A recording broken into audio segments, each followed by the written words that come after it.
Ассаламу алейкум, кыргыз элим. Тагыраак айтканда, урматтуу мекендештер, бүгүн мен ушу Мекенчил саясий партиясына өзүмдүн ыраазычылыгымды билдирүү үчүн келдим. Менин атым Үсөн, фамилиям Калмаматов. Өзгөн районунун жашоочусу болом. Мен мындан бир ай убакыт мурда өзүңүздөргө белгилүү болгондой өлкөбүздөгү мондай апаттын белгисинде биздин үй бүлөбүзгө дагы келип, ошонун кесепети апама, мага, кыскасы туугандарыбызга тип аябай кыйналып турган кезде айлабыз кетип больницаларга барып жолуккандан жүрөгүбүз түшүп, чекеден жарандарыбыз каза болуп атканына байланыштуу үйдө дарыланып отурдук. Таптакыр болбой калганда мен Фейсбуктан окуп калдым. Абакта жаткан Садыр Жапаровдун бир тууган агасы ушу пандемияга каршы аз-маз атасынын өтүп кеткен атасынын дары-дармеги менен адамдарды дарылаганын угуп калдым.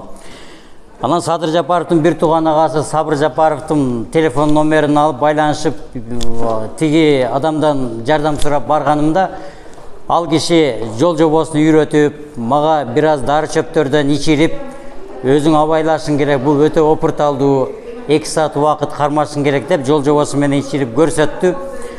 Андан кийин мага акысыз эч кандай акча албай, ушу бир жумага жете турган бир топ дары-дармектин тамырларын берди.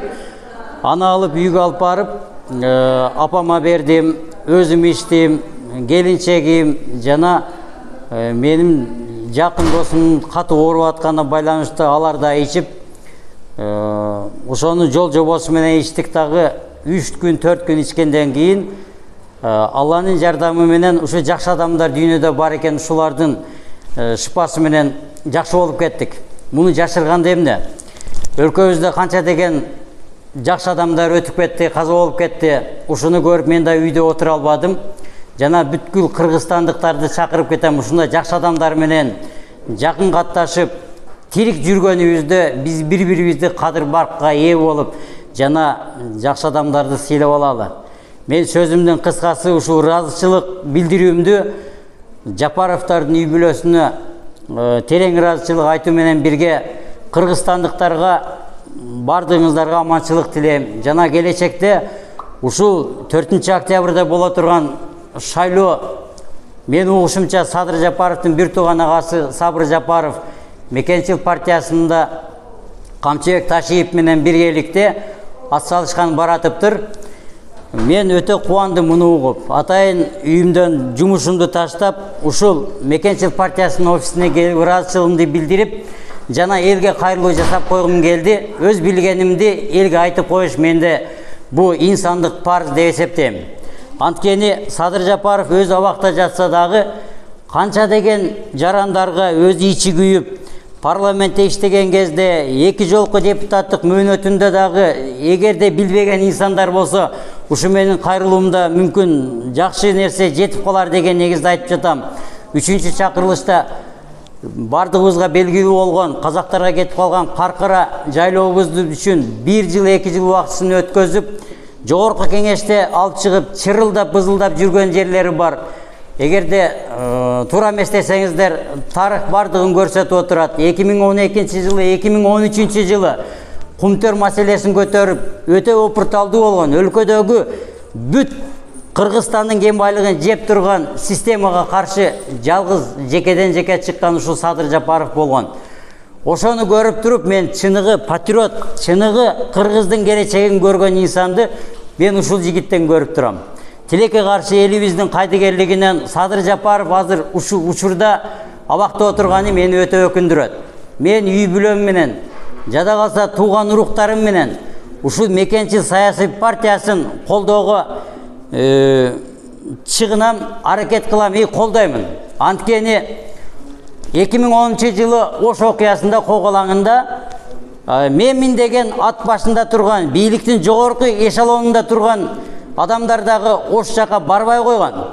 Ачыгын айтканда, жада калса ажообуз, президентибиз Отунбаев эжекебиз дагы 1 айдан кийин барып, жанагында ок өтпөс дипломаттарды коюп алып жүргөн кезде, булар Камчыбек Ташиев менен Садыр Жапаров ошол жерге барып, мен өз көзүм менен күбө болгонмун.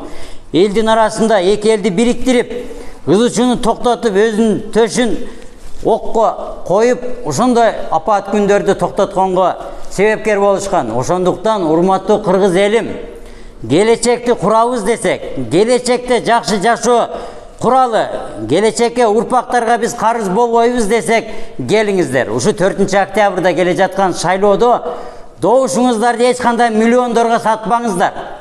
Мен сиздерге кайрылып кетем.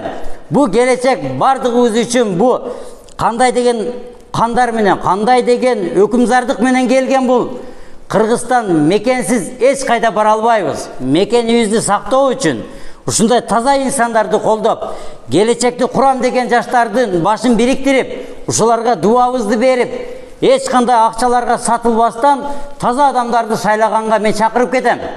Ошондуктан кыргыз элим, бул жашоодон канча деген бетеге кетет, бел калат дейт. Бектер кетет, эл калат деген кыргыздан акыл сөздөр бар. Ошого таяна турган болсок, бул дүйнөдөн канча деген бектер кеткен. Башка бекти айтпай эле коелу, өзүбүздүн бектерге токтолуп кетейин.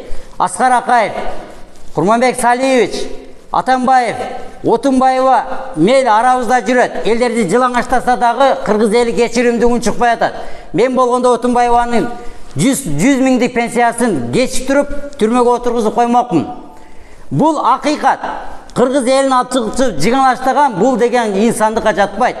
Абийир таза болуш керек, абийир. Ошондуктан Чыңгыз Айтматовдун айткан сөзү бар. Адам болуп төрөлүү оңой, бирок адам болуп жашаш кыйын. Ошондуктан ар бир күнүбүз, ар бир саатыбыз келечекте урпактарга жооп бере турган болуп, таза инсандарды кармап, таза ушул мекенибизди урпактарга өткөзүп беришибиз керек. Бардыгыңыздарды чакырып кетем, добушуңуздарды сатпаңыздар.